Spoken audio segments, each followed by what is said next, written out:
ঘুম আল্লাহ তাআলার সবচেয়ে বড় নিয়ামতের একটি হলেও এটি একটা স্টুডেন্টের জীবনে শত্রুর বরাবর। প্রতিটি স্টুডেন্টের জীবনে এমন একটা মোমেন্টস কখনো না কখনো এসেছে যে সে পড়তে চাচ্ছে কিন্তু সে তার ঘুমের কারণে পুরোটা পোটেনশিয়াল দিয়ে পড়াশোনাটা করতে পারছে না। আজকের ভিডিওতে আমরা ৫টা এমন টিপ সম্পর্কে জানবো যেগুলো ফলো করলে ইনশাল্লাহ তোমার পড়াশোনার ক্ষেত্রে ঘুম আর কোনো বাধা বিপত্তি হিসেবে দাঁড়াবে না। স্টেপ নাম্বার 1, ঘুমের একটা পারফেক্ট রুটিন ফলো করা। আচ্ছা, তোমাদেরকে এমন কখনো হয়েছে যে রাত ১২টার সময় ঘুমোতে গেছো অথবা রাত ২টা ৩টার সময় ঘুমোতে গেছো এবং ৮ ঘন্টা ঘুমিয়েছো, তবুও সারাদিন মনে হচ্ছে যে আজকে আমার খুবই দুর্বল লাগছে? এটা কিন্তু একটা সাধারণ জিনিসের মধ্যেই পড়ে। এটার কারণ হলো তোমরা কিন্তু ডিপ স্লিপ মিস করছো। ডিপ স্লিপের কিন্তু একটা নির্দিষ্ট সাইকেল আছে আর একটা নির্দিষ্ট টাইম থাকে। যেমন তোমরা যদি রাত ১২টার সময় ঘুমাতে যাও অথবা রাত ৩টার সময় ঘুমাতে যাও, তাহলে কিন্তু তোমার সেই ডিপ স্লিপটাকে মিস করছো। কেননা সেই ডিপ স্লিপটা তোমার ঘুমের ২ থেকে ৩ ঘন্টা পর থেকে শুরু হয়। এই ডিপ স্লিপের সময় তুমি হচ্ছে রিয়েল ঘুমটাকে ফিল করতে পারো। অন্য সময়টা তুমি অ্যাকচুয়ালি ঘুমের ফেজের দিকে আগাতে থাকো। বুঝতে পারছো? তো তোমাদের স্টেপ নাম্বার 1টা হবে যে পারফেক্টলি একটা রুটিন ফলো করা। তোমাদের জন্য আমি বলবো যে রাত ১১টার ভিতরে ঘুমিয়ে যাবে এবং ভোর ৫টার সময় উঠবে। যারা মুসলিম ধর্মাবলম্বী আছো তারা ভোরবেলা উঠে নামাজের অভ্যাসটা করে তুলবে, এবং যারা অন্য ধর্মাবলম্বী আছো তারা অবশ্যই চেষ্টা করবে যে ভোরবেলা উঠে তোমাদের যে ধর্মীয় গ্রন্থ সেটা পাঠ করার। ঠিক আছে? তো যদি তোমরা এটা ফলো করতে পারো তাহলে দেখবে যে তোমার সেই ডিপ স্লিপটাকে মিস করছো না, এবং যদি ডিপ স্লিপ মিস না করো তখন দেখবে যে খুব কম ঘুমেও তুমি তোমার পুরো পোটেনশিয়াল দিয়ে সারাদিন কাজ করে যেতে পারবে। এখন অনেকের মনে প্রশ্ন থাকতে পারে যে রাত ৪টা থেকে যদি ভোর ৫টা পর্যন্ত ঘুমানো হয় তাহলে তো এখানে আমরা মাত্র ৬ ঘন্টা স্লিপ পাচ্ছি, তাই না? কিন্তু ডাক্তাররা তো বলে যে ৭ থেকে ৮ ঘন্টা একটা মানুষের মিনিমাম ঘুমানো উচিত। তাহলে সেই ক্ষেত্রে তোমরা কি করবা? হ্যাঁ, এখানে আমাদের কিন্তু ১ থেকে ২ ঘন্টা কিন্তু ঘুমের কামাই থেকে যাচ্ছে। তো এই সমস্যা থেকে বাঁচতে আমরা স্টেপ 2টাকে ফলো করতে পারি। আমাদের স্টেপ নাম্বার 2টা হলো মাস্টারিং পাওয়ার ন্যাপ। পাওয়ার ন্যাপটা হচ্ছে ১০ থেকে ৩০ মিনিটে এমন একটা ঘুম যে ঘুমটা অ্যাকচুয়ালি ডিউরেশন হবে খুবই কম, তবে সেটার কাজ হবে অ্যাকচুয়াল ঘুমের মতোই। এখন তোমরা অনেকে হয়তো এই পাওয়ার ন্যাপ সম্পর্কে জানো, কিন্তু যারা জানো না তাদেরকে আমি অবশ্যই সাজেস্ট করব যে তোমরা পাওয়ার ন্যাপের অভ্যাসটাকে গড়ে তোলো। কারণ পাওয়ার ন্যাপ যদি একবার গড়ে তুলতে পারো তাহলে দেখবে যে খুব কম ঘুমেই তোমরা তোমাদের পুরো পোটেনশিয়ালটাকে আনলক করে ফেলতে পারছো। হ্যাঁ, এটা কিন্তু ম্যান্ডেটরি না যে ১০ থেকে ৩০ মিনিটের ঘুমকেই অলওয়েজ পাওয়ার ন্যাপ বলা হবে। তোমরা কিন্তু চাইলে এটাকে ১০ মিনিটের কমেও নিয়ে আসতে পারবে। আমি এসএসসি পরীক্ষার আগে কিন্তু ২ মিনিটের পাওয়ার ন্যাপ নেওয়াতে অভ্যস্ত হয়ে গিয়েছিলাম। এখন তোমরা এটাকে কিভাবে বিল্ড করতে পারবে? তোমরা শুরু করবা হচ্ছে ৩০ মিনিটে অ্যালার্ম ক্লক লাগানো থেকে, ঠিক আছে? ৩০ মিনিটে যখন অ্যালার্ম ক্লক দিবা, দেখবা যে ১ম ১-২ দিন একটু কষ্ট হতে পারে। যে ঘুম থেকে ওঠার পরে দেখবা যে মাথা একটুখানি চিনচিন করছে বা কিছু ভালো লাগছে না, পড়তে ইচ্ছা করছে না। কিন্তু দেখবা ২ থেকে ৩ দিনের ভিতরে কিন্তু এই অভ্যাসটা চলে যাবে।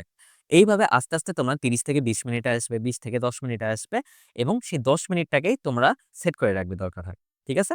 আর তাছাড়া যারা একটু বেশি পোটেনশিয়াল আছো এবং চাও যে হলো কোনো সময় নষ্ট করব না, আমার ঘুমের মধ্যে আমি বেশি সময় নষ্ট করতে চাই না, আমি হচ্ছে আমার পড়াশোনাটাকে বেশি ফোকাস দিতে চাই। সেই ক্ষেত্রে তোমরা হচ্ছে ২ মিনিটের দিকে আসার আস্তে, আস্তে চেষ্টা করবে। ঠিক আছে? এটা অবিশ্বাস্য হলেও আমি দেখো পাশে আমার হচ্ছে অ্যালার্ম ক্লকের রেকর্ডিং দিয়ে দিয়েছি। তোমরা এটা দেখলে বুঝতে পারবা যে আমি সত্যি বলছি না মিথ্যা বলছি। এভাবে তোমরা ধীরে, ধীরে প্র্যাকটিস করতে, করতে কিন্তু একসময় পাওয়ার ন্যাপে মাস্টারি করে ফেলবে। ঠিক আছে? আর এটা যদি একবার করে ফেলতে পারো, ইনশাআল্লাহ তুমি একদম আনবিটেবল হয়ে যাবা। Step number ৩, avoiding blue light as much as possible. হ্যাঁ, তোমাদের ভিতরে অনেকে আছো যারা কিন্তু ১০ থেকে ১২ ঘন্টা ফোন চালাও ডেইলি। আবার এমনও রেকর্ড আছে যে একদিনে ১৬ ঘন্টা পর্যন্ত তোমরা ফোন চালিয়ে ফেলছো। এই ক্ষেত্রে কিন্তু তোমাদের চোখের খুবই বেশি ক্ষতি হয়ে যাচ্ছে। ঠিক আছে? এটা তোমাদের কিন্তু ঘুমকে এফেক্ট করছে, তোমাদের দৈনন্দিন চলাফেরাটাকেও কিন্তু এফেক্ট করে ফেলছে। তো এটা থেকে বাঁচতে হলে তোমার ধীরে, ধীরে তোমাদের স্ক্রিন টাইমটাকে কমানোর চেষ্টা করবে, এবং কমাতে, কমাতে তোমরা এট লিস্ট এটাকে ২ ঘন্টায় আনার চেষ্টা করবে। কারণ তোমাদের এখন পড়াশোনার বয়স। এখন যদি তুমি ২ ঘন্টার বেশি ফোনে চালাও তাহলে ভাই তোমার পড়াশোনার দরকার নাই। এটাই সত্য। ঠিক আছে? তো এই ক্ষেত্রে তোমার হচ্ছে কয়েকটা অ্যাপ হেল্প করতে পারে। ফোনের ভিতরে কিন্তু অনেক সময় ইনবিল্ট কিছু অ্যাপ পাওয়া যায় যেটাতে তুমি যদি একবার টাইমার সেট করে দাও তাহলে নির্দিষ্ট সময় পর্যন্ত তোমার হচ্ছে ফোন আনলকই হবে না, এবং তুমি তোমার ফোনটাকে ইউজও করতে পারবে না। যেমন আমার হচ্ছে Realme ফোন আমি ইউজ করি আপাতত। তো Realme ফোনে একটা অ্যাপ আছে যার নাম হচ্ছে Zen Mode। এই অ্যাপটা ইউজ করে আমি আমার স্টুডেন্ট লাইফে কিন্তু অনেক উপকৃত হয়েছি। কেননা এখানে সর্বোচ্চ ১২০ মিনিট পর্যন্ত একটা টাইমার সেট করা যায়। এই ১২০ মিনিটের টাইমার যদি তুমি সেট করে ফেলো, এই সময় পর্যন্ত তোমার ফোনে কল আসা ব্যতীত তুমি ফোন আনলকও করতে পারবে না এবং অন্যান্য কোনো কাজ করতেও পারবে না। এছাড়াও যারা Realme ইউজার না, তোমরা হচ্ছে লক মাই ফোনটা প্লে স্টোর থেকে ইনস্টল করে নিতে পারো। এখানে তুমি চাইলে ২-৩ দিনের জন্য ফোনটাকে অফ করে রাখতে পারবে। অর্থাৎ তুমি হচ্ছে ফোনটাকে আনলকই করতে পারবে না, এমন সেটিং করে রাখতে পারবে। ঠিক আছে? Step number ৪, be serious.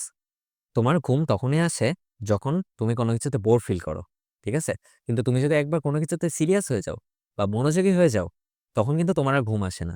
Normally কিন্তু তোমার সকালবেলা ঘুম ভাঙতে চায় না। কিন্তু কোনো পিকনিকের দিন কিন্তু খুব ভোরেই তোমার ঘুম ভেঙে যায়, এবং তুমি কিন্তু খুব দ্রুত উঠে ফুল এনার্জির সাথে কিন্তু রেডিও হয়ে পড়তে পারো। কিন্তু অন্যদিন কিন্তু এটা হয় না।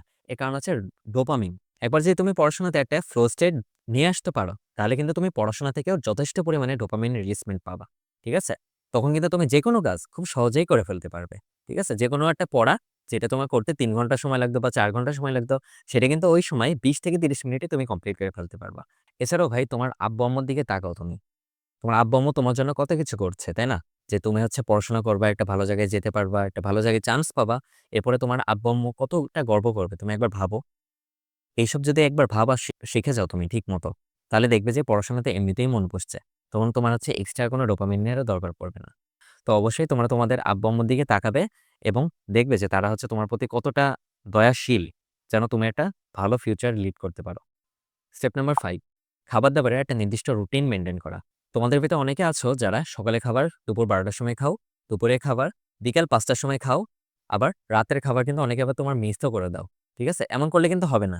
এতে একই সাথে তোমার যেমন শরীরের ক্ষতি হচ্ছে, তোমার কিন্তু মানসিক অবস্থারও দিন, দিন অবনতি হবে। আর মনে রাখবে যে তোমার যদি শরীর বা মন এই ২ টার ভিতরে কোনো একটা যদি কোনোদিন ঠিকমতো না কাজ করে, তাহলে কিন্তু তুমি তোমার পড়াশোনাতে তেমন ফোকাস আনতে পারবে না। তো এজন্য তোমরা অবশ্যই তোমাদের খাবার-দাবারটাকে ঠিকমতো মেইনটেইন করবে এবং অবশ্যই প্রত্যেক দিনের খাবারে যেন ভিটামিন, প্রোটিন, শর্করা যথেষ্ট পরিমাণে যেন তোমরা পাও, এমন পরিমাণ খাবারই রাখবে। আর এই সময়টাতে তোমাদের ডায়েট-টায়েট করার কোনো দরকার নাই। পড়াশোনার লাইফের পরে কিন্তু অনেক সময় পাবা। তখন তুমি যথেষ্ট পরিমাণে ডায়েট করে ২-৩ বছরের ভিতরে কিন্তু আবার ফিটফাট হয়ে যেতে পারবে। কিন্তু এই পড়াশোনার টাইমটাতে যদি তুমি ডায়েট করে তোমার যদি শরীরটা খারাপ করে ফেলো বা তুমি যদি হলে তোমার পড়াশোনাতে ফোকাস না আনতে পারো খাবারের অভাবে, তাহলে কিন্তু হবে না। তাই তোমরা অবশ্যই তোমাদের খাবার-দাবারের রুটিনকে মেইনটেইন করবে। তো আজকের এই ৫ টা স্টেপ ফলো করার মাধ্যমে ইনশাআল্লাহ ঘুম তোমার পড়াশোনার ক্ষেত্রে আর বাধা হিসেবে দাঁড়াবে না। ধন্যবাদ।